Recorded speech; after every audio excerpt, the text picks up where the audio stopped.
ke yanzu fi sabilillahi mijinki kuna zaune da shi amma shekara 10 baya yana taimaki magana akan wata matsalar ki cewa kina da matsala a guri kaza, kina da matsala guri kaza, amma wai har yau kin kike fahimci ma matsalar na akwai ta saboda tsabar son zuciya. Kila ma kuma ba shi kaɗai ya taɓa miki magana ba, kila wani ma ya taɓa gaya miki kina fada matsala kaza,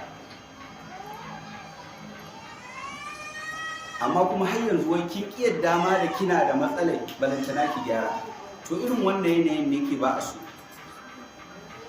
Ni abin da nake fata kowace ta yi nazari, ta yi tunani a ƙwaƙwalwarta da zuciyarta, shin wai ni yanzu akwai wani hali, akwai wata ɗabi'a da ba za a so zama da ni da ita ba?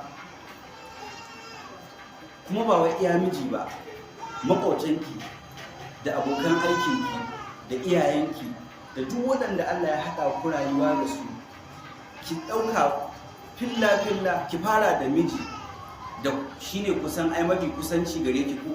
Shin akwai wata ɗabi'a ko hali da nake yi wanda ba zai so zama da ni ba? Kuma za ki gano, saboda ai akwai waɗanda sun ma sha haɗa ku rigima da shi.